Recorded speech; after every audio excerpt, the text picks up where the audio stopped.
What's up? What's up? What's up? What is up, everybody? Hello again for another episode of Stoked Podcast. I'm Top tired, y'all. Stoked. I've been drawing all day. Been trying to get Okay, ready. you know you're drunk. I'm not drunk. Our guest is in the building. He's in the back. Before we get to him, I just have to remind everybody I'll be at CT Collecticon this weekend at Norwich and then at CliffsCon in Plainville, Connecticut. So I'm standing up for Connecticut this weekend. I'll be around all leading up, actually, for the next 2 weeks. I'll be, like I said, CT Collecticon, CliffsCon, and then I'll be doing 2 signings at a Heroes Legacy bookstore on Wednesday, I believe Wednesday and Saturday. So, for the next 2 weeks, if you're in the Connecticut area and you like comics, come see me. I got you. But yes, I didn't even introduce myself. I am creator, writer, artist Giovanni Stokes. This is the professional hater and educator of youth, Jamari Stokes, and this is a Stoke podcast. So what is up, everybody? What's up, Kenji? I don't know if y'all saw the conversation me and Kenji had today. We had a very interesting debate about who's better, Timbaland or RZA. But me and Kenji, I can't wait to meet Kenji in real life. Y'all have no idea. There's nobody I meet on this interwebs. I can't wait to meet Kenji. But we can talk. We can talk about that. You fall on that. We can talk about that later because our guest jumped into that conversation as well. This gentleman has a long and distinguished career, actually a short and long distinguished career, believe it or not. He has worked with Marvel, Dark Horse, Aspen, and right now he has started his own comic book company. I'm gonna call it RAE Comics, or is it RAE Comics? And his first book was Okemus. And right now he has got a phenomenal Kickstarter going on. And I got to meet this gentleman last year, and this is one of the coolest dudes in comics. I'm gonna be honest with you. I'm gonna tell y'all why when I bring him in. But let's everybody welcome the impeccable TJ Sterling. Yo, what's good, man? Good, man. Stokes brothers in the building. What's good? Y'all are related, cousins. We're related. We're cousins. Okay, okay. It's family. I like it. It's family. What's good, man? How you doing? I'm good, bro. I'm happy to be on. Super good. Excited to see you again, man. Yes. Yo, Javon's a real one, guys, man. He's a good dude. Good energy, good vibes. Appreciate him for just linking up with me at Baltimore Comic-Con last year. Never forgot that experience. Because when you just meet good quality people and you can just tell you're left with a good vibe afterwards. That's what it was for me, man. So I appreciate you, man. We were playing like phone tag too. Yep. I would go over to this table and this dude was never there. I was like, all right, well, I'll come back in a couple of hours. Come back, he was there. It was like for 2 days. I couldn't find you. Yeah. This is a busy man. Are you in Baltimore this year? Yes, I'll be in Baltimore. I'm super excited about it. I fly out next weekend, the 31st for Dragon Con. And then after that, I shortly jump right into go right to Baltimore Comic Con. It happens to be the weekend afterwards. I know. Realized that until I looked at my schedule, I was like, damn, they couldn't give me like a week or 2 or a month. Bro, I got Baltimore and then Granite State right after. So I understand. Even though Dragon Con is a bit bigger than dealing with that, because that's like a marathon. Yeah, I mean that's technically a 5-day show, so it actually opens up on Thursday and goes all the way to Monday. But for artists, we're there from Friday to Monday, which still that's a lot. Anytime you do over 3 days and it's full hours like that. It's a marathon. You gotta have your Wheaties or your energy drinks or whatever, because it's a lot. Jamari did Dragon Con with me right before COVID, so we did the marathon. Yes, you need somebody there with you at the table for sure, bro. I did at least. Did I do 2 of those days by myself? I think I did 2 days by myself at my table, because I think Jamari helped me with 2 of them. and then I did 2 days by myself, which was insane. Like I couldn't even go to the bathroom. Yeah. I love Dragon Con, man. I was trying to get back this year, but it didn't work out. But I'm glad to meet you, man. And you're definitely it was definitely a good vibe when I met you. It was like, boom, you know, I'm very fortunate that many of the people I'm meeting in the industry aren't a-holes. Yeah, man. But I'm gonna tell my story. I told the story before. We were joking about you at Heroes Con. Me and Danny and Morgan and Ro Lamb. And we were because I don't know if you've ever seen Ro sell at Comic Cons. I haven't. You know, he'd be like, hey, let me tell you about my book, man. He's just, you know, and so when I saw you sell, you would like you literally walked up to this woman who was there with her man, and you like grabbed her hand and you were like, hey, yeah, this is my book right here. And and I told this to Greg at least say, and he was like, yo, he be getting people in trouble, man. I was like, this is the coolest dude, man. But I'm glad that you could be on. This should have happened a while back, but you know, you're a busy dude, man. You're a busy guy. But we gonna jump right in. If you've ever watched the show, y'all know how I start the podcast. I do some variation of the same question. When did your love of comics begin? Yeah, that's a great question, man. I mean, I think it's just, you know, I always kind of start, you know, any interview I do with this just to kind of give credit where credit's due. And I just want to like just shout out Black mothers, you know what I'm saying, for just, you know, just kind of seeing what their sons need and, you know, kind of feeding that, you know what I mean, as much as they can with as much knowledge and just love and just, you know, wanting you to succeed as much as humanly possible. And I just really love this because, you know, my mother, along with my brother, like, you know, our mother, you know, because my brother is a creator too. He helped me create Joystick Angels. She bring us both to the comic book shop together. And that was really just because I am the oldest out of all the kids in our family, liked, you know, cartoons and He-Man. And I liked all the Transformers, G.I. Joe. Like I liked all this stuff growing up. And it was something that always kept me occupied. Like I always wanted to play with the toys or watch the shows. And I think it was for her, hey, I got to go to work, or hey, I got to do some of this and some of that. And now I can just have them be occupied. And then she started seeing that there's all these great books, there's great art. And, you know, it's kind of helping them read a lot more, being a lot more excited. And for me, it was always like, okay, you want that $30 Wolverine comic, you know, signed by Adam Kubert with the hologram on it. You're going to have to read X amount of Bible scriptures. And I need to hear what you read. And, you know what I'm saying, we're going to church on Sunday. Like it was literally like, wow, if you want this, like, you know what I'm saying, you're going to do your chores and you're going to read the word. That's what it was. So that kind of got me started like, okay, well, you know, I like this. This is cool. I like comics. I like the art. And I said, I love drawing. And for me, it was always like, I want to do Looney Tunes or Transformers or whatever. And then I discovered superheroes through her. I was like, yo, this shit is so amazing. Like I want to draw more of this, but I just couldn't stop wanting like to buy more books. Like, I mean, I was a huge Superman fan and Spidey, Batman in the 90s was crazy. Just, you know, X-Men. I bought the Jim Lee #1 X-Men when it first came out. Okay. Full gatefold cover. Oh yeah. And yeah, it just was a special time, man. I absolutely just love the 90s for comics. Was just a very special time. It was easy to fall in love with that medium because the stuff they were doing was so experimental, new, different, and just cutting edge. It was really, really dope. Okay, all right. I'm with you. I was there during that same period. You know, it's crazy because I didn't buy that book. The X-Men #1. I don't know how it escaped me, but I just didn't buy it. I don't know. I'm the 1% of comic book readers who never got X-Men #1. Yeah, it's weird because I feel like I went in the store one day and I didn't even go in the store for that book.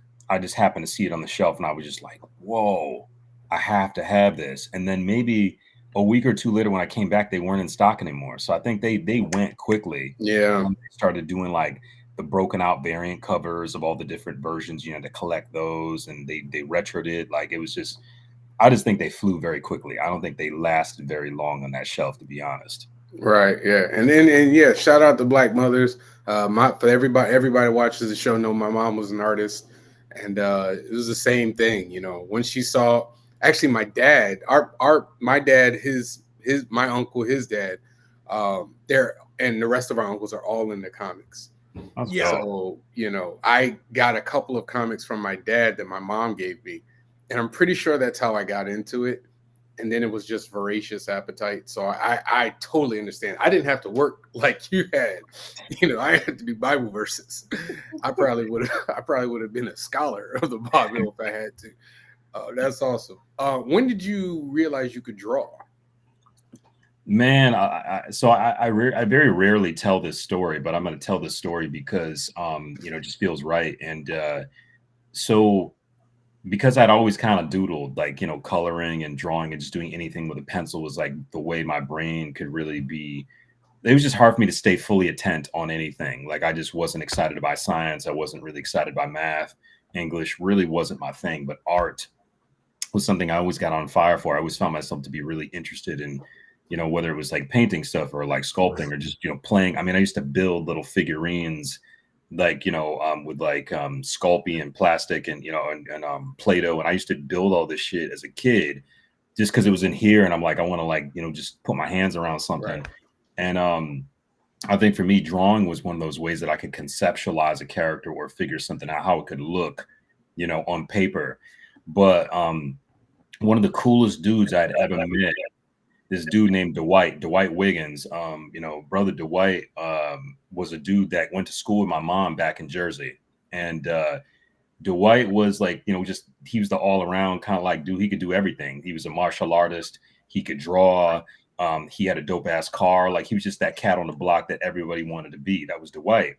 And Dwight knew I liked comics. So Dwight drew me this crazy picture of the Flash. Like he gave me this, he just freehand inked right on some paper, drew this picture of the Flash, colored it with like a marker, and it looks like a, you know, a traditional like comic book illustration from somebody who does it for a living. But he was so dope at it.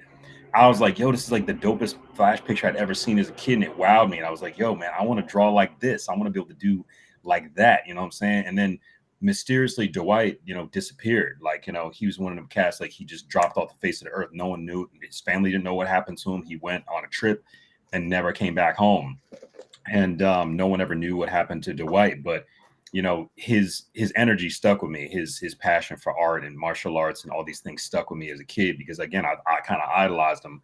And you know, his nieces and nephews were people I kind of came up with as well because I jumped between Michigan and New Jersey growing up. And yeah, man, like just that story again, for some reason I just wanted to tell it because, you know, that art put me on the track where I was going, you know. Yeah, I appreciate it. Go ahead, Jamar. That sounds like a fun little story. Those local legends that almost don't seem like real people. I love those kind of stories. Seeing that you so do I detect a little bit of a love, a lasting love for martial arts? What are some influences from that realm in me? Oh yeah, man. So my pops did taekwondo for a long time, got himself like a blue belt or whatever, and he just wasn't really feeling taekwondo. So he's like, yeah, I want to like put my kids in martial arts. So he put me and my brother in martial arts. I was 12, my brother was 9 when we started, and we did that for like I think 12, 13 years we did that for quite a while. And then you know, I got myself a black belt in karate. And during that whole time, we were watching like, you know, Power Rangers, Guyver, VR Troopers, all the martial arts based TV shows that had like some kind of like fire little thing going on in it. And it kind of just brought me to this point where I love the discipline of martial arts, of like the process of how you learn a form and how you apply it to something else, and the patience and the pain you got to go through sometimes to like get tougher. All that kind of like bleeds into how I make comics, and, you know, my patience for creating quality and not rushing and really trying to make something that is special, you know what I'm saying, that everybody could really get behind and love. But yeah, man, I still love martial arts. I definitely a sports guy. Like I like watching boxing, MMA, martial arts is dope to me. So still love that. Are you practicing? Do you still practice? I haven't practiced in a minute, man. Like I said, I kind of like do some katas here and there, but being in a class, it's been a couple of years, honestly, because when you're running a comic book business, it's like all encompassing. And then, you know, I also have like a day gig that I do, and then I teach at the Kubert school. So like I'm pulled in every direction now, and I'm just trying to like again figure out a way I can like come back to it where I can devote more time, because when I was in it, I'd go every night right after school, and that was like my thing. If I wasn't weightlifting, I was doing martial arts every day after school. And now I ain't got no time to do anything every day except work on my business and, you know, bring you the content that you guys see, you know? I get that. I did martial arts in elementary school, and like I only did it for maybe like, what is it, 2 years? Was it 2 years? I made it to like yellow belt, and I think I stopped because I went to middle school. But like, if I could go back, I would tell myself, "Hey man, keep going, like, because I did enjoy it, preferably because I was bullied as a kid, and once I started doing it, people saw that I started doing it, and they stopped bothering me. Like I became Jackie Chan or something. I was like, "Hey, listen, if y'all gonna leave me alone, I'll roll with it." But yeah, there's definitely discipline. Like I'm right there with you. I understand that part. Okay, so you start drawing. You're in the comic books. At what point did you go, yeah, I don't want to just keep reading these, I want to make these?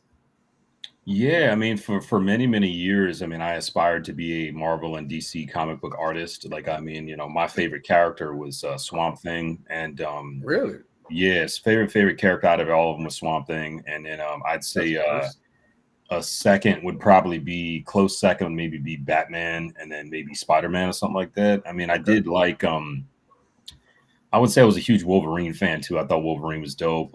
You know, Storm was my girl. Like I kind of idolized Storm quite a bit. Out of all the women in X-Men, it was like, you know, I thought she was the baddest. But yeah, I just for me I wanted to draw them so bad. I was like, yo, I'd love to tell my own stories. I had all these ideas about how those characters, you know, would be cool in through my lens. But after working at Marvel and then, you know, going to school, going to college for art. And you know, when you're an artist, you really see how much time it takes to create a piece. I mean, especially if you want to create something dope. And I think for my I had because I graduated Bachelor of Fine Arts, we had to do like Where'd you go? New Jersey City University. Yes, sir. In Jersey City. And yeah, I for our final senior exam, we had to do like an exhibition. So you had to create a body of work. And I created my own comic, which is kind of like the prime, I don't know how to say, like the proto comic for Okemus, like the baseline beginning of how it all looked started there with this DFA show.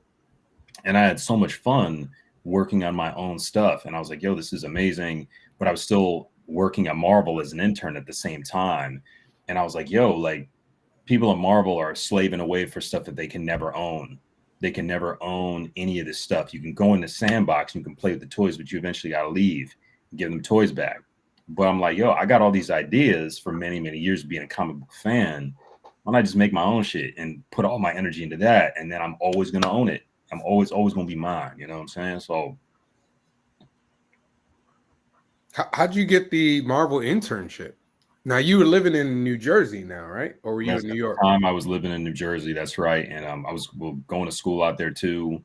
And yeah, I mean, I think for me, I was like, I always kind of wanted to, you know, to get, you know, big comic book company experience. I wanted to learn, and I figured, hey, this is the best way to meet editors and to understand the structure of the business and really like get an idea of how to navigate in this space. Because honestly, I didn't know anything before. This is before you could Google how do you make comics on YouTube and you know, find a podcast or find an article about it and just get all your information from that. Before that, you had to meet people. You know, you had to go and figure shit out on your own. So I'm like talking to my counselor. I'm like, yo, I really want to do an internship with Marvel. I want to work for him or something. And he's like, yeah, okay, well, I feel like we've had students that have done that before. You just have to talk to the internship coordinator. And internship coordinator basically worked really hard on my behalf, and I worked as hard as well by just sending them stuff. They brought me in for an interview, and it was for an art handler position. So essentially, you just would scan pages into the computer, and that was your only job as an intern. And I actually didn't get hired for that job. They kind of, you know, it was some dude. He was kind of like, you know, wishy-washy, weird, like, you know, I think he just wanted to hire somebody to look like him. And, you know, I think that was how I justified it in my brain anyways. And I think so. I didn't get that gig, but I got called back from a different department who also needed help. And like it was cool because I'm like, okay, I'm gonna be ready this time. I'm gonna have like a thank you card. I'm gonna like draw them a little picture. I'm gonna bring my portfolio. Like I'm really gonna wow them as much as I can with the work I got. So I got pretty lucky where I had met my internship coordinator, Mayela Gutierrez, a young Hispanic lady out of Brooklyn, who just liked my work. She thought I was dope. She thought I had good energy. She thought I was excited. He's like, yeah, he's a cool kid. Let's bring him on. So I started my internship with her working in the what is it called? It was I'm trying to think what was it? It was the production department. So it was the production department was the extension of the bullpen. So all the comics would come in there first. And actually, let me rewind the story because I didn't get the first gig, and then I got hired for a different gig. I got hired to be like an art handler. So that was in the very basement of Marvel. So this guy named Fenton Eng, he's a tiny little Asian dude about the size of a stick. He's a skinny little cat.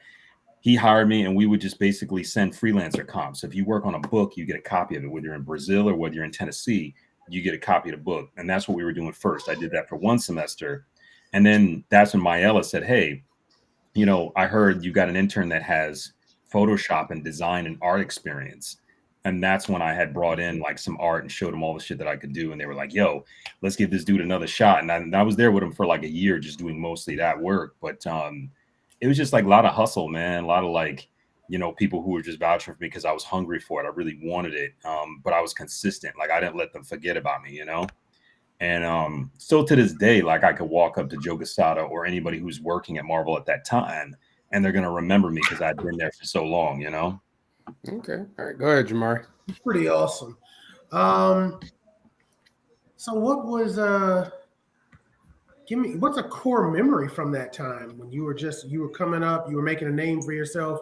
What's a core memory? What was something that stuck with you and kind of maybe even helped shape you down the line?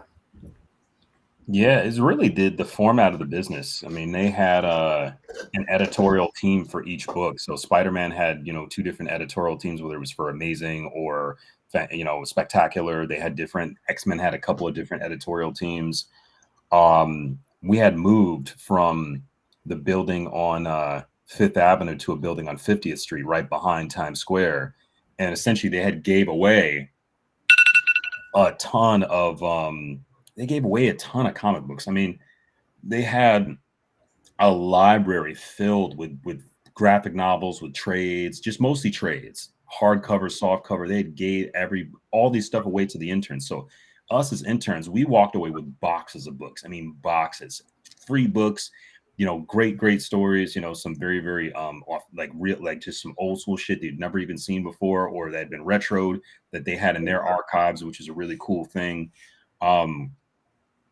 Gotham Geek Girl, who's a podcaster now, we were interns together at Marvel, and we were just on live just yesterday.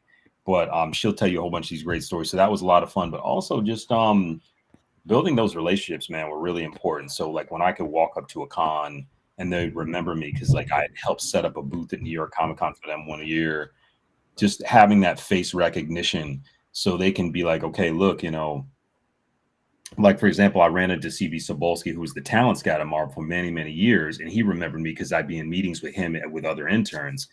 And he's like, oh, TJ, what you been up to, man? And I showed him all my books. And he's like, yo, this is some really professional stuff. You got to keep going because this is some like skybound image shit. Like, I love it.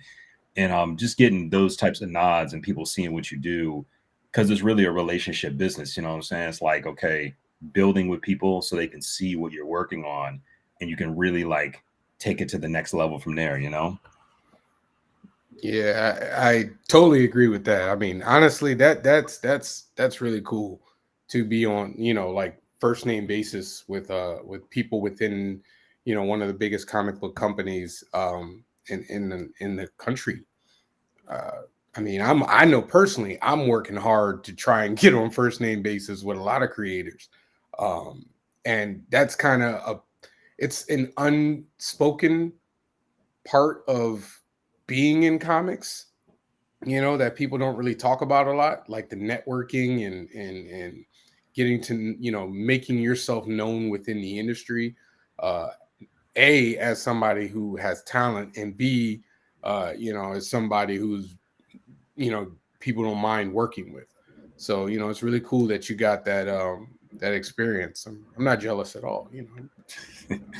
Yeah, man. I I saw mean, you breathing when he was talking about the archives.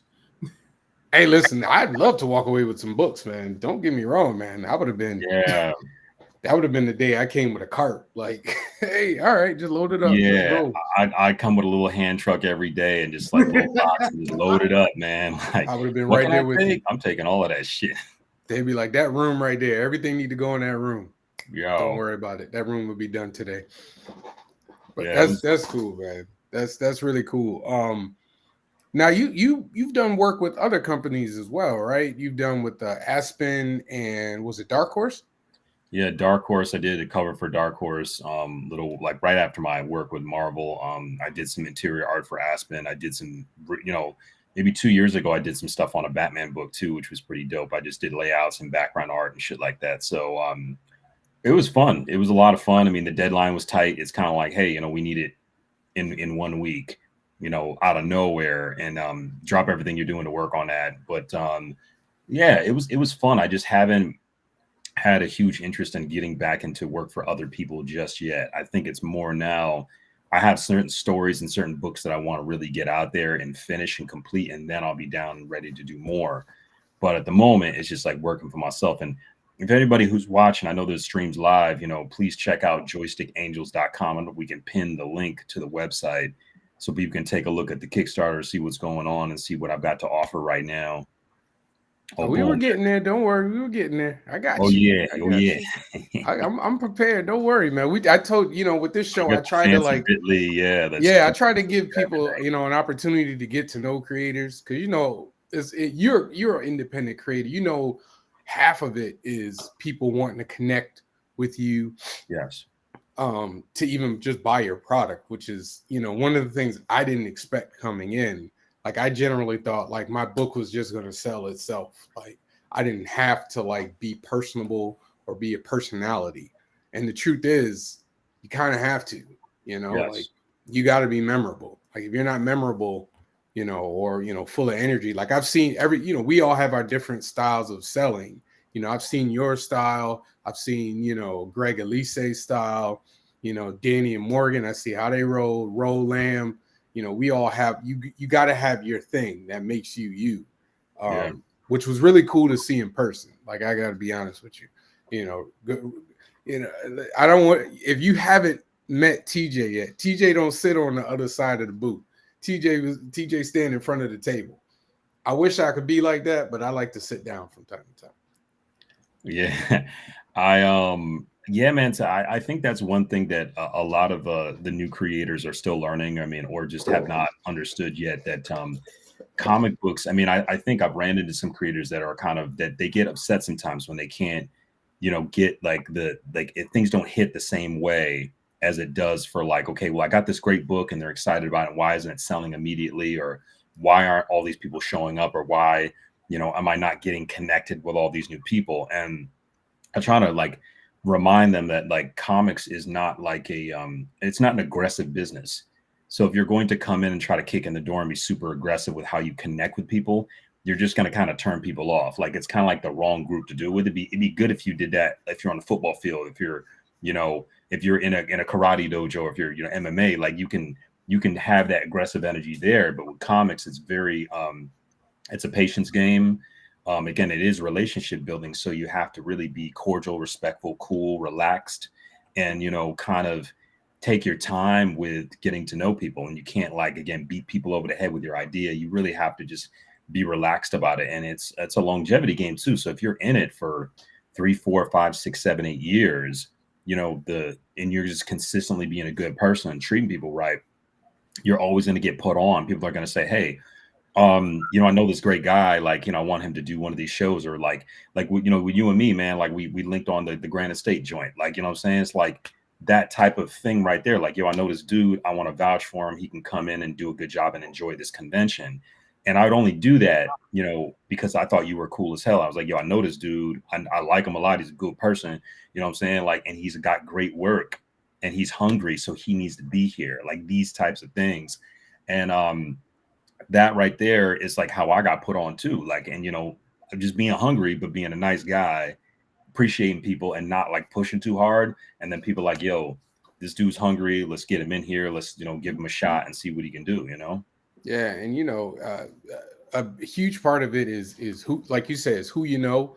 And a lot of it is luck too. You know, I've often talked about the things that I've lucked into, like meeting a guy who you might know him. I can't remember his name right now. It's on my phone. But you know, we talked at Heroes Con, and he was the dude who handled a lot of talent for Baltimore Comic Con, and he like introduced me to the guys that were running Baltimore Comic Con. So then it was like I'm talking to these people who are, you know, and they're like, "Show me your book," and I didn't have my book, but I had my phone, so I'm like, "All right, here you go." And they're like, "Oh, okay, hey, listen, man, we gotta talk," you know. So you're absolutely 100% right. Like it's very much a networking business. It's very much like the music industry, believe it or not. I think that's the best comparison I can find. You know, you can work forever in the music industry, or you can work for 10 years in the music industry and nobody knows you. And then, but if you're really good, if you're good at what you do and you're a good person, you might eventually find that way in. And, you know, that's all it is. So you went from Marvel, you did some work for Aspen and Dark Horse and whatnot. Now you're doing, is it RAE Comics? RAE Comics is the business. RAE Comics. Business. So tell us about RAE. How did you get from where you were, from Marvel, from doing all this freelance stuff, to saying I'm going to be my own boss? Yeah, I mean, for me, again, it was just post that internship, and I saw how, you know, how hard the work was, and understood that, you know, I had a lot of stories brewing in my brain, and I'm the type of guy that I can't start something and not finish it. I can't like have an idea and just like let it disappear in the wind. Like I have to like complete it and put it out there. So I'm like, yeah, like let me just try my own thing. And that was also me trying to put everything I had learned into practical experience. Like, how do I literally just put everything I've learned into practical experience and create my own everything? And it was really very experimental because I didn't know how to finish a comic book. I didn't know how long it was going to take me. I didn't know how much work it was going to be. And I think the best way to, you know, really manage a team and understand how to like efficiently manage a team is if you can manage yourself. So it was really just me understanding, how do I manage myself? How do I consistently get things done on my end?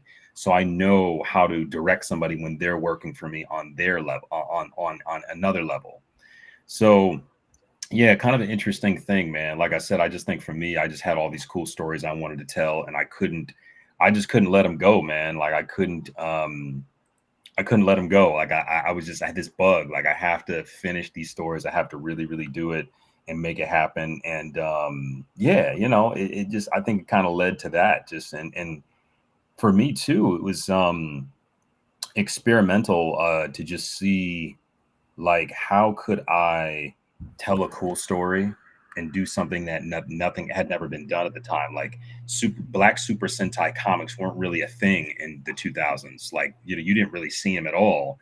Now there's a whole bunch of them. You know what I'm saying? Super Sentai anything type comics are big. A lot of people are doing them, but that shit wasn't really like available like that when I started doing it. So I was like, yo, let me do something where it's like people like us in the Super Sentai genre. Like, so just something different too. I get excited about shit that I've never seen before. And even when it comes to like something like Joystick Angels, that type of book had never been done before. You know what I'm saying? Black kids in space being really cool. Like it comes with a soundtrack, you know, a video game vibe experience, you know what I'm saying? With, you know, musical companion, like that stuff had never been done. So I get excited and really like on fire for ideas that have never been done. Like right now you're looking at Shattered Visions, like a cyberpunk book with black people in it where the main character is a villain. You know what I'm saying? You can't even find many books like that, if not any, like none at all. So we were literally trying to do something outside the box and different, you know, when we created that one too. And that's the same methodology we use with every one of our books. Okay, all right. Go ahead, Jamar.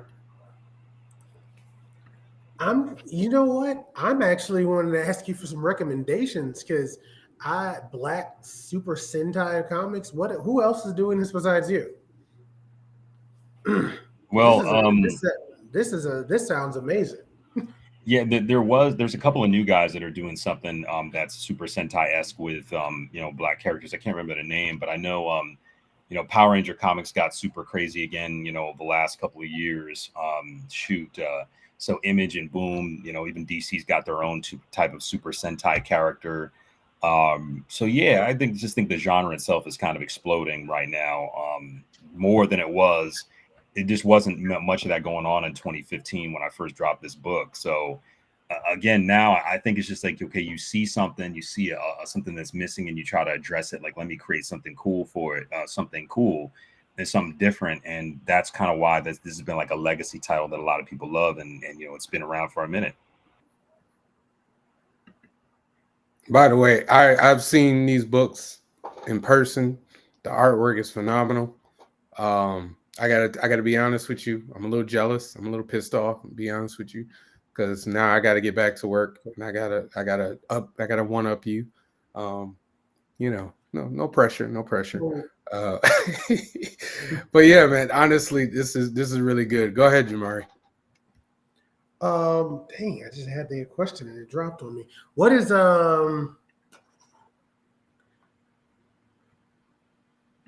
if you had go ahead, Javon. It's gonna come back to me because I don't. That's cool. That's cool. Now your first book was Okemus. Give us the elevator pitch for it.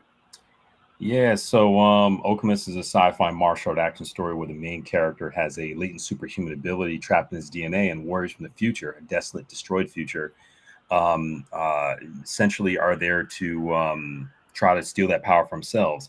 And that's the main story. Now, Okemus Dark History, the one you're looking at here, is actually the prequel story that sets up the universe of that desolate future environment where the main character is it's the main character's father, actually. So like the father and the mother character within these two right here, the little baby, that's Kale from the main Okemus series.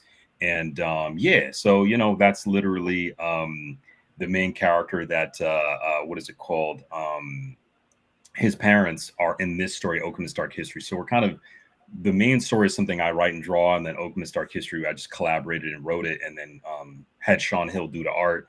And basically, yeah, thank you, man. Yeah, it's just kind of like dystopian dark time travel stuff, and I like all that. So it was kind of just, again, supporting the main universe with like another cool backstory, something a little different. You're a big Power Ranger fan, aren't you? Oh yeah, well yeah. I can tell. It's all up in there, man. Man. That's cool, man.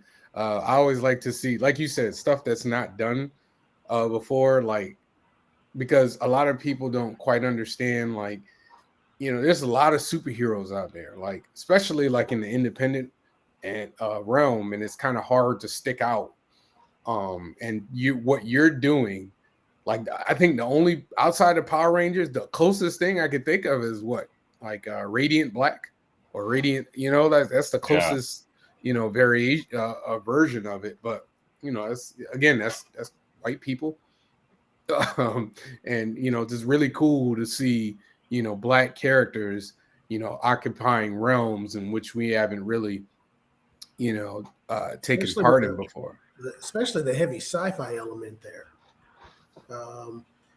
Yeah, that's a place where when everybody, when sci-fi rolls around, everybody's British or white, and so when you got black characters, front and center like that, I'm always excited. I'm like, oh, really? So show me again. And I do remember my question. My question was going to be, when you started out independently on your own, what is it that jumped out that you learned compared to working for other people? Yeah, I'd say the biggest thing that I took away from independent work is that you don't really get taken seriously until you've been in it for a little while. Like if you've got one book, it's kind of like, okay, cool.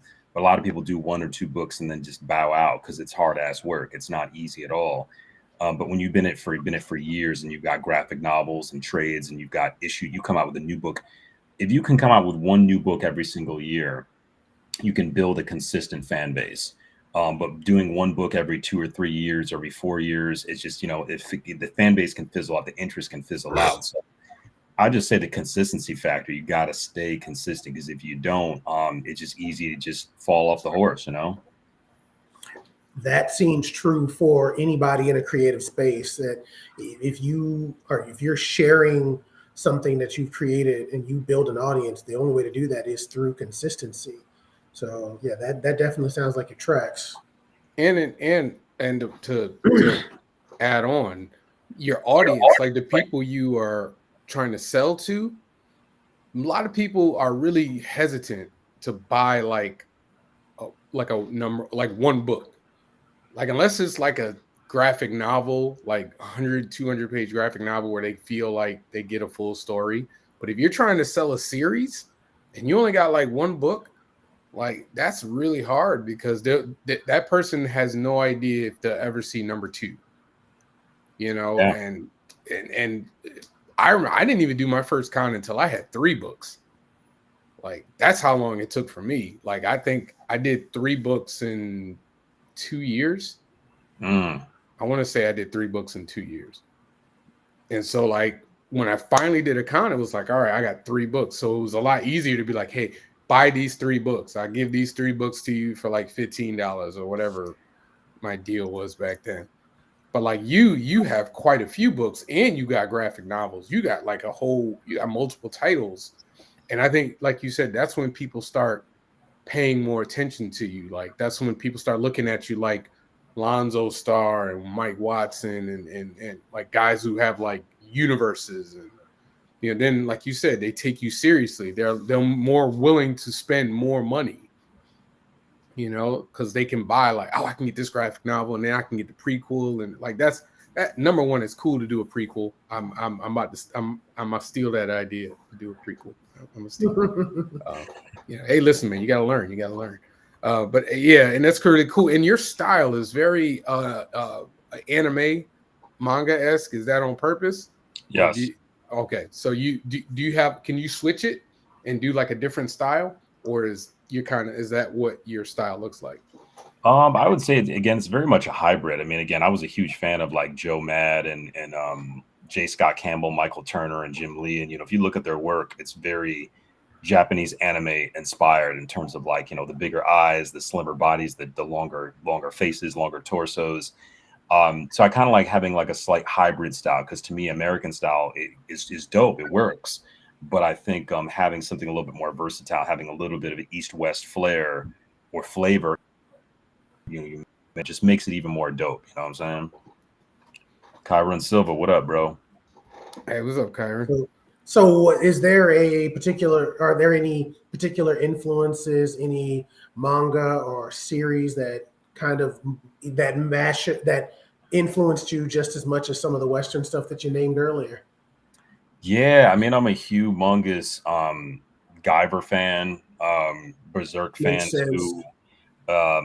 Just absolutely love those storylines, love those books, love those characters. And you know, to me, like, you know, the illustration quality of manga is like absolutely next level. Like American Comics doesn't even touch it. Like we do great shit in American Comics, but there's something about manga artists, like the amount of time they spend on telling a story, you know, cross hatching and doing lighting and clothing. It's really, the attention to detail is just beyond anything that's like normal. You know what I'm saying? So I'm like, yo, I'm just inspired by the quality of that work. But yeah, just like a lot of stuff from the 90s, man. Like I said, I absolutely loved, what else anime wise? So many, man. So many.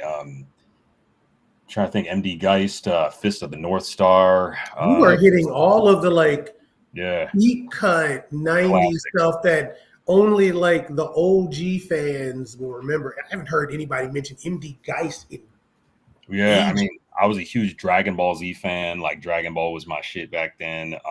I just loved the Eastern influence of how they told stories and what they did. So I think for me, it was always kind of like, you know, let me do let me let me kind of mix these styles together, you know. In terms of the storytelling too, like I think what I loved about manga is that, you know, it can kind of begin and end, and then other characters are supposed to take over. Where American storytelling is that they're retroing everything. So it's like, okay, you have one story, and then the character gets reset, and we get a new 52, and then we get another reset, and we get another number one. And it's this very gimmicky kind of like, how do we drive sales kind of bullshit, weird thing, where like, instead of let's create a great story that starts and ends, and then just continue to keep going. Because like Dragon Ball, for example, like to me, the natural evolution of Dragon Ball was really going very, very great until they decided to resurrect Goku, because Goku was supposed to die and be completely gone from that series, and Gohan was supposed to take over, and that's what we were all it was all being led up to that point, that he was going to be that guy. He was going to be the savior of the universe, and he's going to be this ultimate powerful character. And they just kind of hoed him up, you know what I'm saying? They kind of made him like this real nerdy little, they nerfed him character. Yeah, so, but because people complain, they love Goku so much, they wanted to change the trajectory of the story, but it messed up Dragon Ball from that point on. It was never the same. It wasn't as good after they brought Goku back. I just thought it was too much. I don't know, like they're following numbers and sales instead of like, you know, story. Like, so I just, you know, as much as I love it and I still watch it, I just think that they veered off from the original course at first. It's funny how you mentioned your your commentary on American books about, you know, the number ones, and they bring in a new title and everything like that. I think they've always been doing that. They just never rebooted the title, right? So like it used to be like books would be like 500. It'd be like Action Comics 500, or you know, Detective Comics 700, and you'd get a new run with a different creative, and they would do what they do now, just without the reboot of the number. And I just be a different arc. I hate the number one culture, but I've kind of softened on it, because people always say I don't know how to get into certain comics. And I'm always like, okay, but now that they're doing the number ones with the different run, you can say to them, well, what type of book do you like? Like if somebody comes up to you and they said, I like horror, I like superheroes, but I like horror stuff, I would go, well, you should try The Immortal Hulk. It's got a horror vibe, yada, yada, yada. And it has like multiple volumes, and it's a story that starts here and ends here, and you're good. And you get your one. It's very anime-esque or manga-esque in that you have your complete story. Yeah, you can keep reading on with the next title, but you got your one story, and it's here and it's framed, and you can be good. And I've long said that that's how people need to be marketing comics. Like that's how comic book shop owners should be marketing American books. Like, what type of book do you like? Let me give you this run to read. If you like this run, try this run. And like, instead of trying to appease them via the movies, appease them via their taste. That's just me. It's been my argument for a long time. Yeah. But I want to get, before we could talk about a lot of other stuff, but I want to give you opportunity. I absolutely want to give you your opportunity and your time to talk about Joystick Angels. Badass covers, badass name too. Come on. Thank you, man. Yeah, Joystick Angels, all ages space opera. 5 young black space pilots are trying to save the universe from evil alien empire. If you guys like Guardians of the Galaxy or Star Wars, you're gonna love this. It's really just our love letter to anything that's you know, sci-fi, that's space opera, that's you know, if you like Guardians of the Galaxy, Star Wars, Star Trek, Battlestar Galactica, it's got all those vibes, just with more people that look like us in it. So the cool thing is that, you know, issue 1 came out a couple years ago, but we are dropping issue 2 and 3 on the Kickstarter campaign. So it's literally like, you know, how do I say, you know, the best time to get into the story, because you can get, if you haven't backed this book, if you haven't even tried it out, you can get the first 3 issues like right now, you know. And I think that it's kind of, again, a perfect time to get into the story. There's a ton of art done. There's a ton of really great cool things happening with this book, and each book itself comes with its own soundtrack, which is really, really dope. Like actual composed music specifically and custom for this particular book. So it's really, really cool. Again, I know you guys are absolutely going to love it. So I appreciate, you guys even taking a look. Again, the link is right there in the description. Click on it, back it, jump on it, get some stuff. We've got digital issues. We've got physical issues. We've got CDs that could come along with it if you want a CD. So yeah, really cool stuff. I'd love for you to check it out. Yeah, I'm telling you, man, you definitely lean into the anime influenced artwork. And I kind of wish, part of me would, if I could go back, I would have done the same with my books, only because you can exist within two realms. Yeah. You can exist within the American books, and then you can go and do anime Comic-Cons and still, and people won't be like, well, I don't read American books. Well, no, my book, I get that a lot. It's really annoying. Yeah. It's really annoying. But yeah, this is really cool. And this is your brother who's doing the music? Yep. Yeah, man. So he's like, and our paths kind of creatively diverged at one point where I wanted to stay in art. He wanted to get into music. So he actually went to school for, music and, production. And he's a classically trained guy on the piano, on the bass, on the drums, on the tuba. He was in band. Like, this cat knows sonics. And Okay.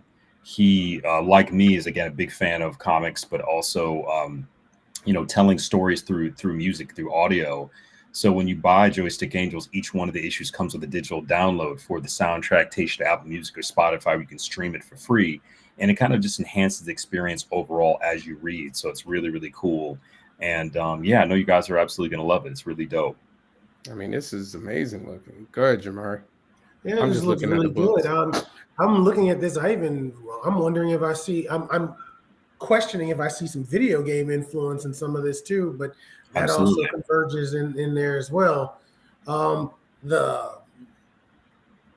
like, I'm looking at the style going on with the some of the clothing and some of the expressions.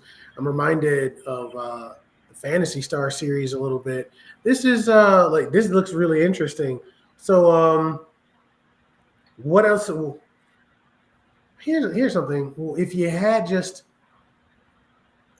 you were just given free range and you got to play with somebody else's character. You've got your characters. You got to play with somebody else's, and you got just anything you wanted. Where are you going to go with it? Yeah, I mean, again, I think I've always wanted to tell a Swamp Thing story. If I could use anybody else's character, I mean, I'd love to have my character's cameo in like a book like Spawn or something like that. I think that'd be really dope. I'd love to do some more collaborative things. I like the idea of collaboration in terms of like, hey, you got your IP and your comic company, I've got mine, and we're going to do a quick, interesting little crossover situation. So yeah, I just think it's pretty cool. I think you guys, would really. I just think working with other people and bringing their characters into my universe, vice versa, would be pretty dope. We gotta work that out, man. We gotta work that out. I'm just saying, TJ, man.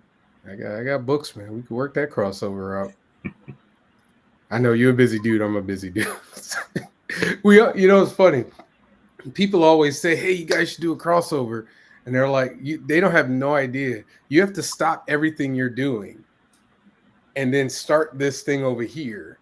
So that means all your current work, you might be halfway through that. Right. So it's as much as, trust me, as much as I've been trying to do crossovers with folks, and I'm sure you've wanted to do some yourself, like, you're running a business, man. Like, you're a businessman. Yeah, I think it's got to make sense when the time comes. I mean, I just don't think just to do a crossover to do it. It's literally like, how do I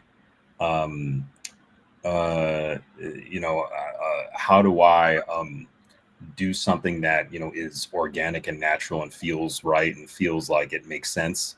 And just to do one doesn't always make sense. You got to do it when it really works. You know what I'm saying? I think that's like the biggest thing. So yeah, for me, man, I said I'm definitely, like, right now what I love doing is collaborative writing projects. So like Shattered Visions, you saw, was my collaboration with Dream Fury Comics. We did that together, which was a lot of fun. And yeah, I said I think you guys are going to really enjoy enjoy what we have to offer here on this campaign. Again, you can get music, actual physical CDs with your books if you want. Again, you can get printed books, you can get digital books. So perfect time to jump in and check it out. Again, we got 27 days left. We got a whole lot of time. So yeah. Hey man, you almost there. Shoot. Oh yeah, it's a matter of time. It's the goal will be hit. We're not even concerned pretty much about that. But yeah, like I said, we want to reach as many people as possible. That's why we got 27 days to do it. And yeah, like I said, I would absolutely love to have everybody's watching, check it out, man, see what's going on. Yeah, I did my backing earlier today. I was doing it to try and get the link so that I can read the book, but my day got away from me. So I apologize for that. Like you said, it's tough. I was behind the drawing board all day for the most part. So where do you see RAE Comics going just 5 years from now? Like what's your goal? Yeah, I mean, really is just, I would say, just to stay consistent, man, consistently come out with really great content, continue to build, and with a lot of other creators, in terms of, I look at it like this: everybody's kind of rushing to get a movie made or rushing to get a TV show made, and it took 50 years for Stan Lee to get his first joint made. You know what I'm saying? That's really what it is. It was literally, they had libraries of content, and I really want to have a library of content before any of my stuff gets made on a bigger level. So just consistently making great quality work, putting it out there, touching you guys with the projects and the product. But yeah, we are in discussions about gaming and animation and TV and merch and all these different things. So yeah, it's just literally like a matter of time, and we're just trying to do it right. I don't want to take any half steps. I want to do everything full measured and get it done right, and not sacrifice on quality. Now you're doing this on top of your full-time job. Now you got a full-time 9 to 5 and you're doing this after work, or is it do you have is it a part-time job and you're able to kind of do both? Yeah, man, I would say that the crazy thing is that when people talk about full-time, part-time, whatever, like literally I spend more time working on this business than I do on anything else. So is it technically full-time? Yes, it is. And the other one's more part-time because I spend less time on that. But I do juggle multiple hustles, you know what I'm saying? So besides my design gig that I have, from a company in Manhattan for many years, I've got the teaching gig at the Kubert school, and then I sell comics and, do speaking engagements, and I do as many things as I can to just keep hustling, you know what I'm saying, to keep having a good time and enjoying the work. But yeah, man, like I said, it's literally like, how much time do you really spend on it? And I'll be looking at my watch like, yo, man, I've been working on this comic shit most of the day. Like I'll cut out early of other stuff that, are technically quote unquote, salaried positions or whatever, so I could do this. So it's just kind of subjective, man. Cause I get it. Because I think too, a lot of people, when they hear that, like, oh, it's a hobby, like, this ain't a hobby, this is a passion and it's a business. And we're grinding, working harder than anything else to make it work, you know what I mean? And that's just what this is, Yeah, I agree. And part of it is treating it like a business, like you said. Like, one of the things I always kind of live by is, like, I always think in my head, somebody right now is working harder than I am. So I have to work harder to match their hustle. And I know so many of you guys, like I look at you and what you do, TJ. I look at what you're doing. Like I said, other names like Lonzo, Mike Watson, Tyler, Victor Dandridge, like y'all hustling. Even Danny and Morgan, who I talk to every week. They hustling, and you just got to realize, like, you can't, if you get lax, you get left behind. And you don't end up where you want to be. And one of the things I love watching y'all hustle, because I take from y'all hustle. And I see what TJ doing there. TJ did this. That's cool. Let me see if I can do that and put my twist on it. Mike Watson did this. Like, I know Mike is doing his games, and now he's doing this and this and this. And I'm like, there's a road there's a road to success in comics. It's just not a straight line. And it's something you got to learn from everybody around you and realize you're not in really competition with anybody. Like nobody's in competition. You know, I don't consider you competition. I consider y'all everybody inspiration, you know. Amen. And you know, that's always been my thing. Cause I know I've met a lot of people who look at it like it's a competition, like I gotta sell more books than that person, or why did that person sell and I didn't? And I'm like, man, are you paying attention to what they're doing? You know, like I got lucky. My first con, I got to sit next to somebody who'd already been doing it for you know, years. Like I shared a table with a gentleman is Travis Holyfield. This comic book called Street Clothes. And I watched him. I was like, because I had never sold comics before at a Comic Con. I was just like, I didn't know what to do. And like I was watching him and I'm like, okay, so this is how you talk to people. And then, you know, you watch the, you know, like there was this guy across from me and I would watch how he sell. I'm like, okay. And he's getting people constantly coming to his table. And you just got to remember, you know, you're one in a million. You just got to find a way to, you know, stand out. And what you're doing, especially with your speaking engagements and the fact that you're so networked within the industry, like I think everybody knows you, or at least close to it. Which is it's a very, very valuable thing to have. Like I don't know if you know it, but it's a very valuable thing to have. What are you reading now that you enjoy? Yeah, I mean that's a great question. At the moment, I was actually taken aback. I was reading The Death of Superman again because I brought that out of my archives. I was rereading that recently. Trying to think. Love it. Yeah, I mean, I read a lot of indie stuff too. So I typically will pick up something new. I was reading Dedrin Sneed's most recent book. It was Shout out to Sorghum and Spear through Outland Entertainment. So I was reading that.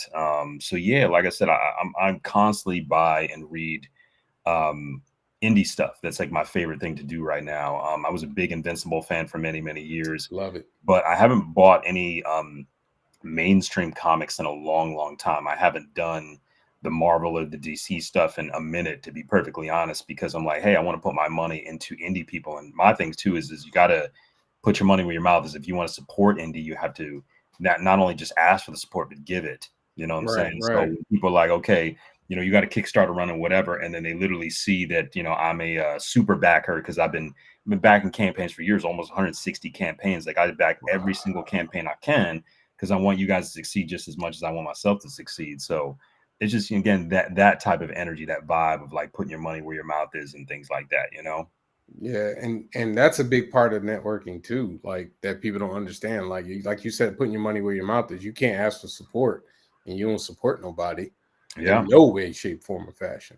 That's right. I know. I tell people on the show all the time, like when I see people at shows, I know creators, they might get offended because I don't buy their book then.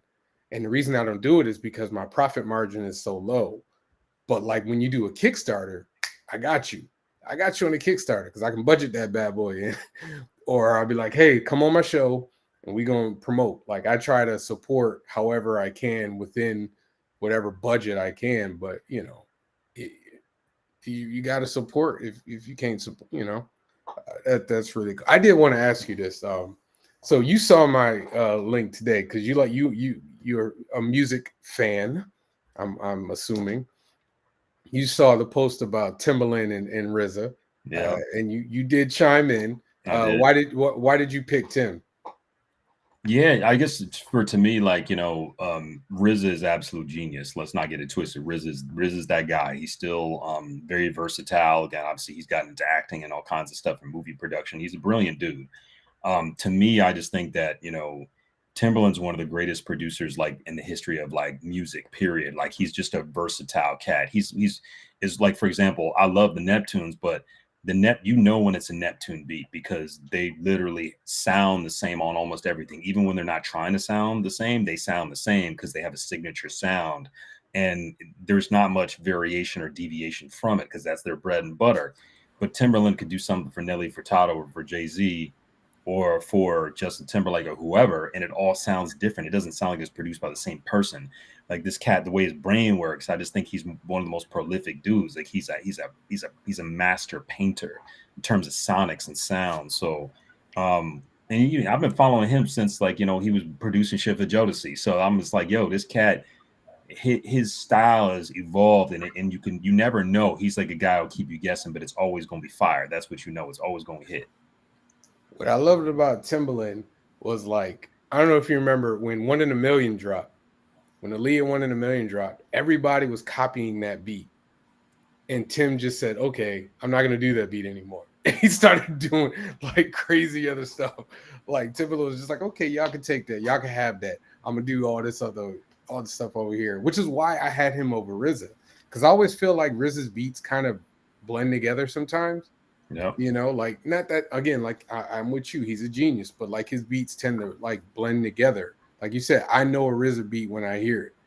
Timbaland can do Promiscuous. Wu-Tang sounds the same. It sounds right. Different groups. You know what I mean? Like Timbaland could do Cry Me a River and then turn around and do Promiscuous Girl and then do Big Pimpin'. And you're just like, you don't know. Like, you don't know it's Timbaland until you look and oh, shoot, that's Timbaland. Oh, okay. Yep. Jamari, his versatility allowed him to jump around blend into other genres and blend genres together. As a result, he was able to put this person and that person on a song, and you'd be like, how did that happen?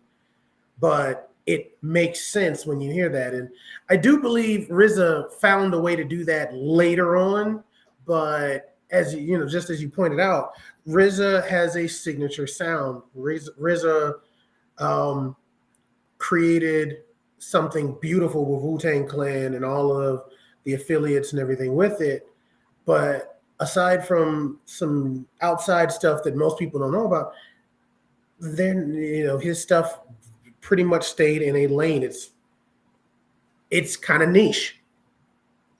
You know what RZA reminds me of? Like Dr. Dre.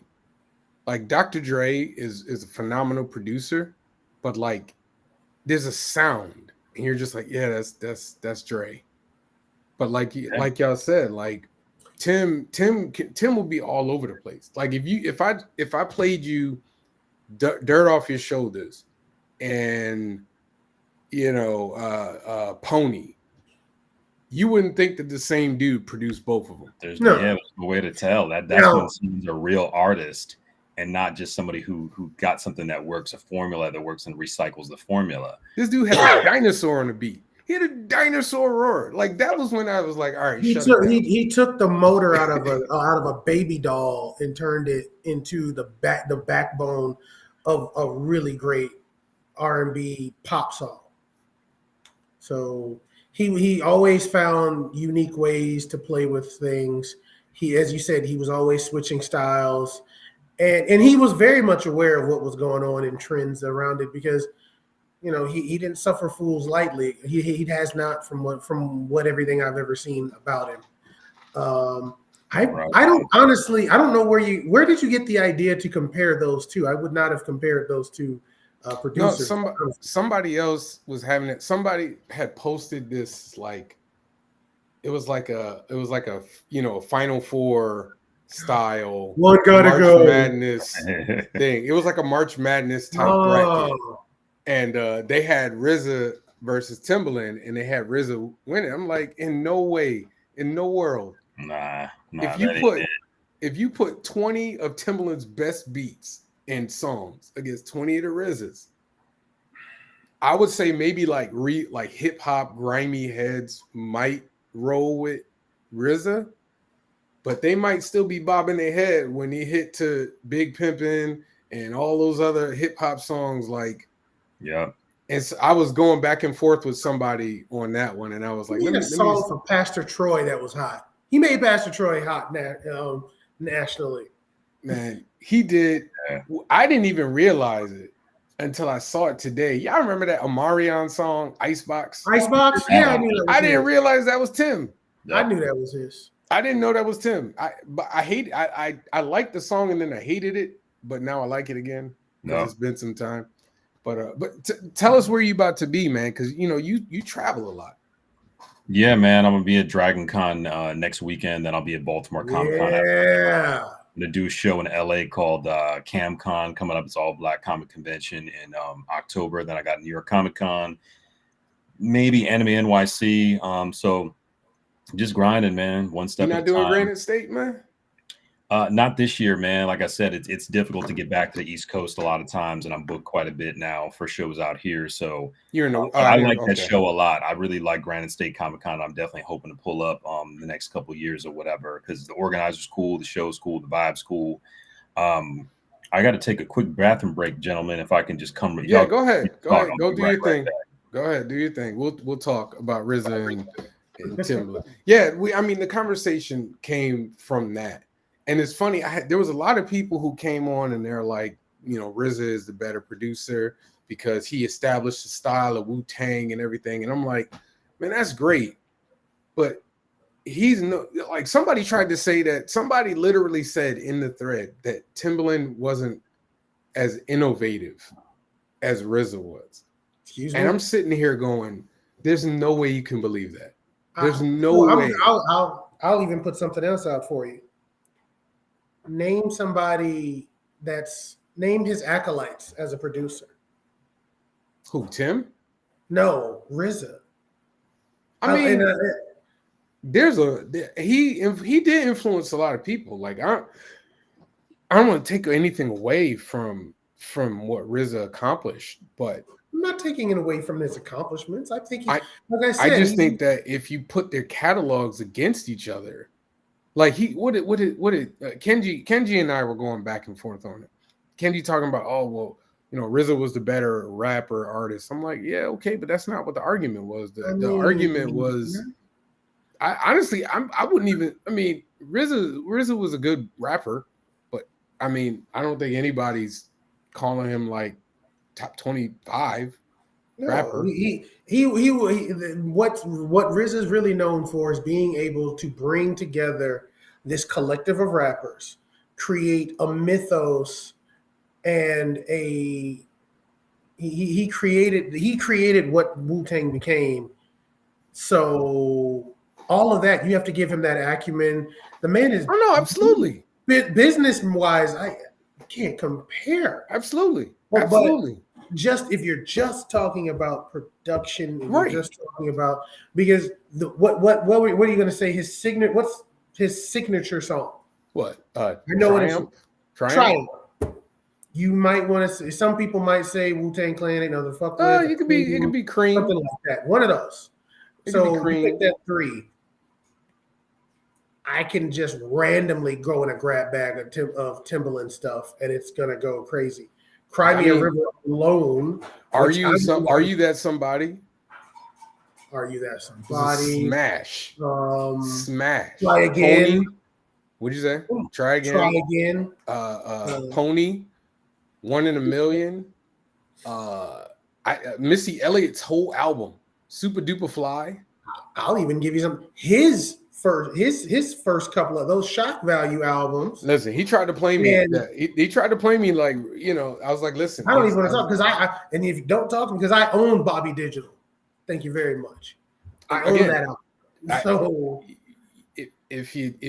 when I actually did the exercise of I did the exercise of pulling up 20 of what I consider Tim's best songs, and I said, Kenji, pull up 20 RZA's songs, and so he pulled up like 10, and then he started like listing albums, and I'm like, no, it doesn't work. You putting album cuts up here, bro? Is that what we doing? You putting album cuts? All right, man, if that's how you feel. But you know, we talking hits. But all right, our gentleman, our guest is back. So you spend a lot more time on the West Coast now. You said, what's your favorite con? Favorite con? What's the favorite con? Like year in and year out, you're like, gotta go. I'm going to do it. Gotta go. Yeah, I'm a huge fan of Blurred Con. That's one of my favorite shows in DC. Love Schaumburg Black Comic Festival. That's really dope. Hey man, you got to get me into that, man, because I couldn't find a way. I had no idea how to get into it. I know it's Yeah, they got to only. ask you. It's like a curated thing. There's nothing really anybody can do about that. It's just how it works, man. Hey man, Schaumburg, if y'all listening, I sell units. Holla at me. All right, come on now. I'm in Connecticut. I'm right on the East Coast. Come on now. But BlurredCon is really amazing. It's one of my favorite shows. I heard DreamCon was incredible for us. I need to get there. It's also on my list. There's just a few shows I really like, but New York Comic Con is bananas too. That's a show where you just the amount of books that you sell is insane. It's such a grind, but it's such a rewarding one too. So yeah, those are probably my top 3. I'm trying to get in, man. It's hard every year, man. Every year I've been trying to get it. That's why I went so hard this year on doing cons. I was like, I'm gonna do as many cons as possible, trying to get in their face. But I actually, somebody put me on to who I should talk to, or who I should make to become acquainted with. So that's on my list of things to do for the next years, to get acquainted with this individual, so that I can get on their radar, which is like half the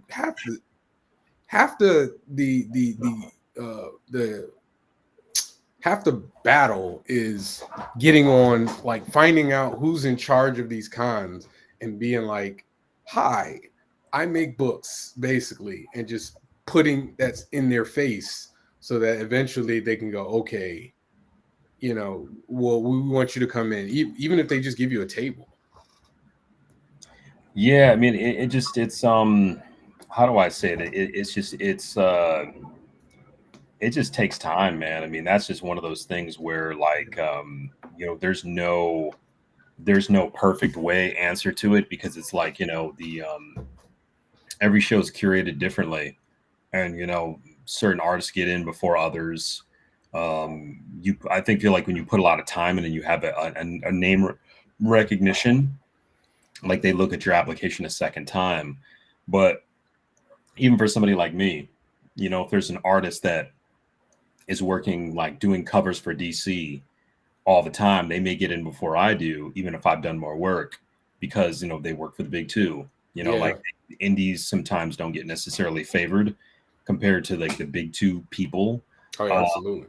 So there's just a lot of like I said, it's a patience game, man. Like, the patience part is a big deal. It's a real big deal. So yeah, something to think about, Yeah, a lot of these cons are like resume based, like they need, if you have that Marvel or that DC in your resume, they'll look at you they'll look at you first over, me. Like, I don't have Marvel or DC on my resume at all. So they'll, okay, well, all right, you can get on the wait list or whatever. And again, like you said, it's a waiting game. It's building a resume. It's, building an audience. And then sometimes you just get lucky. Like, sometimes you just have like a product or a property that just kind of like hits, and then you're a made man. Like, sometimes all it takes is just one property, which is insane when you think about it. Yeah, I mean, that's the way how things work. I mean, again, like, how hot are you? How are you really? Like, what are you doing? Where are you at? Like, what's happening? How many credits do you have? It's a constant hustle. It never really stops. It's literally just building one piece at a time. But can't stop if you want it. If you really want it, you got to keep at it. You know what I mean? And that's just kind of the vibe. So yeah, man, I just I would say that yeah, it just becomes a very, very interesting animal to kind of handle. But ultimately, yeah, we got to keep going, keep believing in the product. Honestly, I am going to start chasing Marvel and DC again, but not so much. I want to chase them for cover work, because that's an easy way to kind of get something on your resume. Well, yeah, it's easier than trying to get work in interior work, like, because that's just a whole different beast. But it's definitely something that I have on my radar. But you're not interested at all at doing any work for the big two right now, right?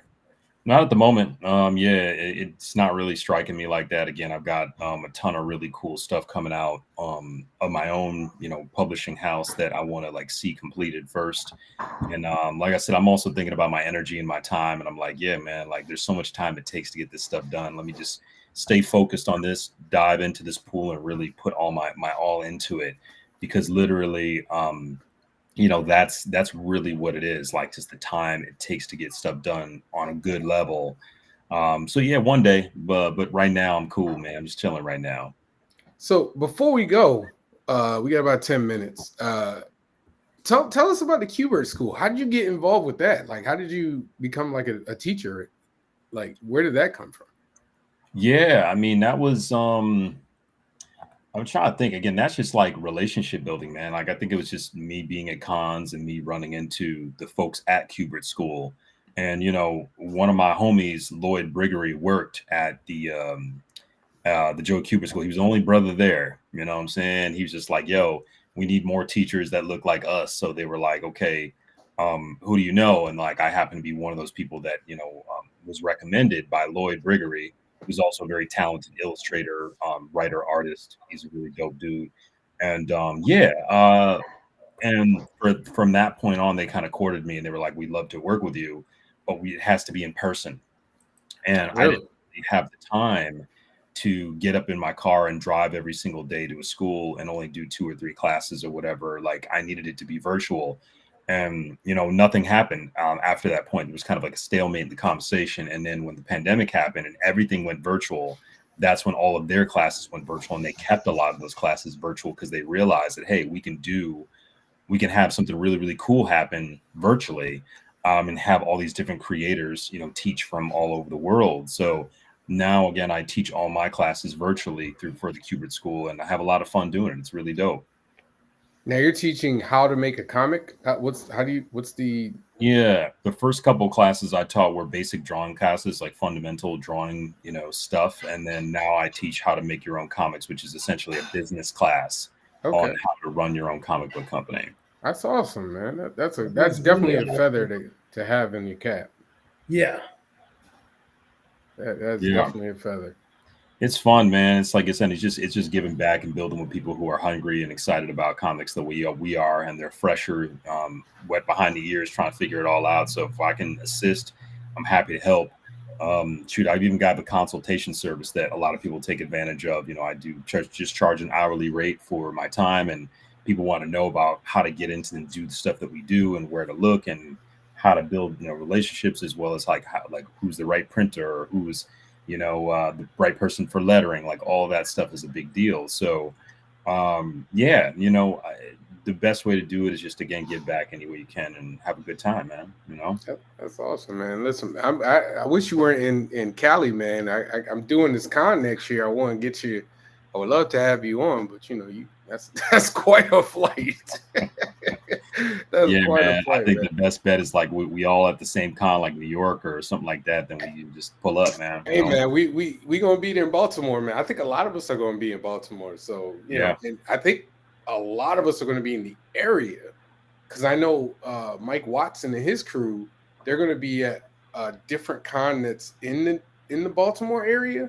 Mm-hmm. It's more for like indie books. Do you know what I'm talking about? I don't actually. I'm kind of curious. I haven't heard of it. Supposed to be near. Apparently they booked it for the same weekend. It's Saturday and Sunday. So he said he was going to be in the area. I was like, we need to get all the black folk together and get up, man. But I know we all scatter. Like that's in Baltimore last year, we all scattered, and it was trying to wrangle, horses, trying to get everybody together. Yeah. We definitely got to work that out because the rest of the creators be BarCon. Yeah, I mean, I think that's, again, really what it is. It's like, okay, how do we all connect? But I think it's really just kind of a matter of just being in the right space at the right time. I mean, I think what we did at BlurredCon is we all went out to dinner on one day and we just talked life shit, business shit, whatever. I I mean, sometimes I'll be so tired after a con, I don't want to talk about comics or business at all. I kind of want to just talk shit and eat something. You know what I mean? Like a human being, man. Like one new dude, one of the newer casts is this dude Charles. He's cool as fuck. He's got some great work. He's like, yeah, man, let's go out to dinner and talk about comics. Like, bro, I'm so tired, man.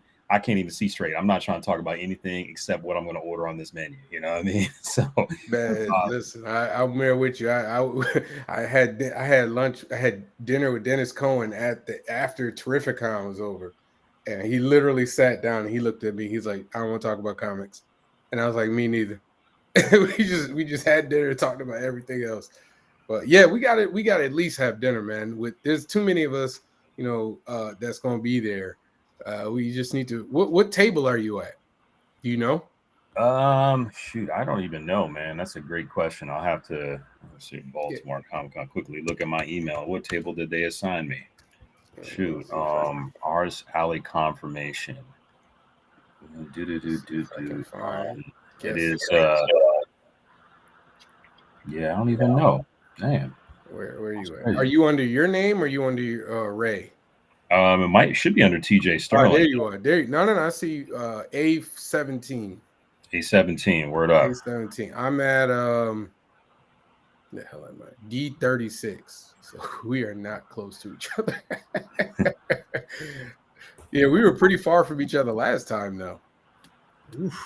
Yeah, I mean, I think we were on the other side of the con last time. Yeah, I think I'm closer to the entrance this time. They don't. Where's the thing? They don't have the map. Oh, here it is. Here's the exhibit hall map. You don't have to be nice to Javon. You don't have to. You don't have to help him. Nah, I'm looking for me. Where the hell I'm going to be? Yeah, we definitely got to get up, man. I'm gonna be there. When are you leaving? Are you leaving directly after, or are you there an extra day? Nah, I think I'm gonna leave on Sunday right after the con's over. I'm out. Okay. Okay. All right. I was gonna say I'm there for an extra day, so. But we definitely could work it out. I was telling Greg Burnham the same thing, and I think Greg Elise is going too. Yeah, last I heard he's going to be there, so that's pretty dope. I think that's the first time he's doing that show. So yeah, I think Lonzo is there too. Lonzo always does it. Okay, have you met Lonzo yet? I have, yeah. Like I said, I did see him last year at that show. So yeah, it's going to be. It should be a lot of us in there for that show, which is going to be exciting. I think we're going to have a nice little presence. It's going to be fun. Message me your phone number, man, and we'll. Do I have your phone number? I think we text each other. We were either texting each other or we were direct messaging each other. But text me your number, and we'll definitely work something out. You getting in on Friday or Thursday or Friday? Or Wednesday. I get in on maybe Wednesday or Thursday, I think. Okay. I gotta look at my flight, but I know I get in early, and from that I was just gonna hang out with some friends, chill, try to link up with some people I know in the DMV, since I'm in town for a little bit, and that's it, bro. Like I'm definitely gonna be there. So let's link. Yeah, let me know, and we'll definitely work something out. I know it gets busy. I know we gonna get pulled in a million different ways, but we definitely gonna work it out, man. Thank you for coming on the show. Tell people one more time about your Kickstarter, man. One more time. Give us the one last pitch. Yeah. I mean, please, everybody, take a quick look. This is Joystick Angels, all-ages space opera. 5 young black space pilots are out to save the universe to their own soundtrack. Evil alien empire has taken over the universe, and they are basically trying to stop them. Hey, what's up, y'all? This is TJ Sterling. Oh, there's a video. Yep. If you like if you like Fifth Element, if you like Guardians of the Galaxy, Star Wars, you're really gonna like this. Just people that look like us, and it's really, really dope. Again, we've got digital issues, we've got print issues, we've got pretty much everything you need. We've got t-shirts on there, we've got an exclusive variant cover for #1 that's brand new and exciting. So yeah, feel free to take a look, check it out. Again, we'd love your support. Awesome. Hey, listen, come on, everybody. Let's get this funded, man. We can get this funded today. They ain't that far. It's not that far off. I've already funded. See, look at that. I backed it. Let's go. Let's get it done. Again, thank you for coming on, man. It's always a pleasure talking to you. and we definitely got to link up again. I might be going to New York Comic Con just to go. I haven't decided yet because I know so many people that's there. So I was just going to show up and say what's up to people, but I'll let you know. Excuse me. I'll let you know if I do. And we definitely got to get up, man. We definitely got to get up. This is one of the good people in the industry, one of the most network individuals, talented artists, TJ Sterling. Support the Kickstarter. I'll see you guys next week. Oh, by the way, like I said, CT CollectorCon this Saturday, CliffCon Plainville this Sunday. Next week Wednesday, I'll be at Heroes Legacy. Listen, we out here, like he said, we grinding. Come see me, come say hi, come get some good comics. Next week, I believe we have. Let me make sure I get it right. Calvin Chambers. Oh yeah, good dude. Calvin Chambers gonna come through, talk to us. This will be the last show before. I don't think I'm doing a show the week after that because I'll be on my way to Baltimore or in Baltimore. But listen, thank you guys for stopping by for another episode of Stoked Podcast, Creative Talk with Creative People. Y'all have a great weekend. Hope to see some of you. Going back this Kickstarter. Take care.